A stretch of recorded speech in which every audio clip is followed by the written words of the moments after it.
বোন নাম হাতে লেখায়, তুমি কেন লেখাও না? তুমি আমারে ভালোবাসো না?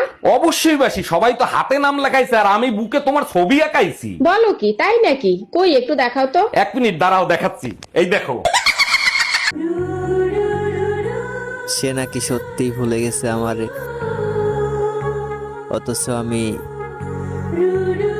এখনো ভালোবাসি তারে। সব কাপড় চোপড় নোংরা, কার বালছেরো ঘরে বসে? একদিন কাপড় কাচিনি তার জন্য এত কথা, আজকেই বাপের বাড়ি চলে যাব। আরে যা, কে বারণ করছে তোরে? হ্যালো মা, তোমার জামাইয়ের সাথে ঝগড়া হয়েছে, 6 মাসের জন্য তোমাদের কাছে আসতেছি। অন্যায় করছে জামাই, সাজা দিবি জামাই রে, আমাদের দিবি কেন? ইস, কি বোকাই না ছিলাম। সে যা বলতো তাই বিশ্বাস করতাম। বউয়ের সাথে গ্যাঞ্জাম করিস না ভাই, তরকারির সাথে থুতু লাগাই তোরে খাওয়াই দিব, তুই টেরও পাবি না। আমার মূল্যটা তুমি সেদিন বুঝবে প্রিয়, যেদিন তোমার সব থাকবে কিন্তু আমি থাকবো না। এই দেখো তো আমার লিপস্টিকের কালারটা উজ্জ্বল হয়েছে কিনা। সারাদিন ছাগলের মতো পান চাবাও, তোমার আবার লিপস্টিক লাগানোর কি দরকার? বাজে কথা বলো না, আমার লিপস্টিকের কালার সুন্দর না পাশের পাশের ভাবি? তোমারটাই সুন্দর, পাশের বাড়ির ভাবির লিপস্টিক তো নুনতা নুনতা স্বাদ। কি দেখেন, তাকাই থেকেন না, মায়ায় পড়ে যাবেন। সিস্টার, আজকে কোমা থেকে যে পেশেন্ট উঠছে তারে ভিতরে পাঠান। মিসেস কুলসুম খাতুন কুমার পেশেন্ট, ভিতরে আসেন। ডাক্তার, আমার কিছু মনে পড়তিছে না, আমি হসপিটালে কেন? আমার কি হয়েছিল? আপনার কিছু হয় নাই, 5 বছর ধরে আপনার ইন্টারনেট বন্ধ ছিল। আরে জামাই, এত তাড়াতাড়ি চলে আসলাম মেয়ে নিতে? মা বললো বৌমারে অনেক মিস করতেছি, তাড়াতাড়ি যাইয়ে নিয়ে আয়। তোমার মাও বলে আমার মেয়ে মা কয়ে ডাকলে নাকি তার কলিজা জুড়ায় যায়। বুইরা মাতারের জন্য বাপের বাড়িতে শান্তিতে বেড়াইতেও পারি না। হ্যালো জানো? হ্যাঁ জানু, বলো। কোথায় তুমি?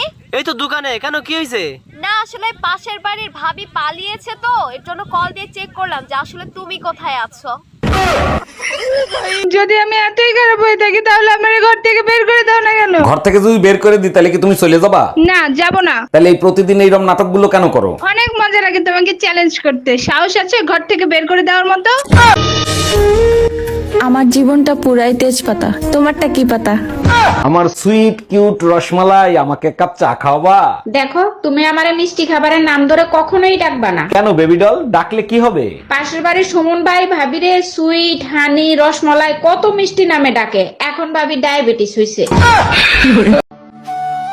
আসলে তোমার কোনো দোষ নাই, আল্লাহ বানাইছে আমারে বোকা। কোনটা অভিনয় আর কোনটা বাস্তব বুঝবারই পারি নাই। হ্যালো বেবি, বলো।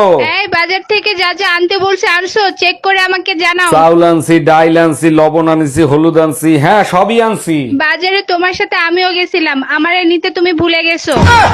মেয়েরা রাতে একা একা ঘুমাতে ভয় পায় বলেই আমরা ছেলেরা বিয়ে করি। তাছাড়া বউ যে আহামরি কিছু, আসলে তেমন কিছু না। ও মোর খোদা, কামডা হচ্ছে কি? শুনলাম শিখা ভাই বলে জুনিয়র সাকিব ভাইয়ের নুনটি পাখি কাইডে সোনার বাংলা খালি কইরা দিছে। এদিক ওদিক না তাকাইয়া আমার দিকে তাকাও, দেখো আমি কত কিউট। ডাক্তার, আমার বউয়ের জ্ঞান কি ফিরছে? হ্যাঁ অরুণ সাহেব, জ্ঞান ফিরছে। এই রকম রোগীদের প্রাথমিক চিকিৎসা দিবেন, মুখ দিয়ে অক্সিজেন দিবেন, তাহলেই জ্ঞান ফিরে যাবে। ধন্যবাদ ডাক্তার, এত সুন্দর উপদেশ দেওয়ার জন্য। এবার বলেন মেয়েদের অজ্ঞান করব কিভাবে? বাসায় চলো, আমি শিখাই দেবো কিভাবে অজ্ঞান করতে হয়। রাসেল ভাইপার থেকে বেশি বিষাক্ত আমার কিছু প্রিয় মানুষের ব্যবহার। জীবন কল্পনাতে সুন্দর, বাস্তবে নয়। সারাদিন ফোন দিতে দিতে অস্থির হয়ে গেছি। কোথায় গেছিলে, কার সাথে ছিল, সত্যি করে বলো। যেদিকে তাকাই সেই দিকে শুধু তোমাকে দেখি, মনে হয় আমি তোমার প্রেমে পাগল হয়ে গেছি। বাবু, তুমি একটু ভালোবাসো আমারে, আমি আমার জীবনটাই দিয়ে দিব তোমারে। শোনো, আমার ভুল হয়েছে, আমাকে মাফ করে দাও। তুমি আমার মন ভাঙে টুকরো টুকরো করে ফেলাইছো। ভাঙা মনটারে আবার জোড়া দিয়ে নাও। তুমি এক কাজ করো, একটা গ্লাস নাও, ফ্লোরের উপর আছাড় মারো। 1 মিনিট। হ্যাঁ দিছি। এবার ওই টুকরো গুলোরে জোড়া লাগাও। গ্লাস তো টুকরো হয় না, স্টিলের গ্লাস ছিল। আসসালামু আলাইকুম আন্টি। তোর মাই আন্টি, তুই আন্টি, তোর 14 গোষ্ঠী আন্টি। আমি আন্টি কষ্ট লেগা, আমি তোর বোনের মতো না। আমরা আপি কবি, আপি আপি। মানলাম আমি খারাপ, তুই যে বালা তার সার্টিফিকেট দেখা। বিজ্ঞান, তুমি তো সব কিছুরই বিজ্ঞানী করতে পারো, একটা বিজ্ঞানী করো যে যাকে ভালোবাসবো তারা পাওয়ান লাগবো। এই জানো পাশের বাড়ির রোমিও ভাইয়ের তালাক হয়ে গেছে। তোমাদের কারণেই তালাক হয়। বিয়ের আগে যেরকম ব্যবহার করতে, বিয়ের পরেও যদি ওইরকম ব্যবহার করতে না, তাহলে জীবনে আর কোনোদিন তালাক হইতো না। তোমরা মেয়েরা বিয়ের পরে যে ব্যবহার করো সেটা যদি বিয়ের আগে করতে না, কসম ছেলেরা জীবনে কোনোদিন বিয়েই করতো না। ভাগ্যে নাই তো কি হইছে, তুমি আমার মনে থাকবে সারা জীবন। ভদ্র মেয়েদের মুখে যে কোনো এক জায়গায় একটা তিল থাকে, তো কার কার মুখে তিল আছে একটা কমেন্ট করো তো। মা বলে ফাজিল বন্ধুদের সাথে মিশবি না, মা তো জানে না ওদের দলের লিডার আমি।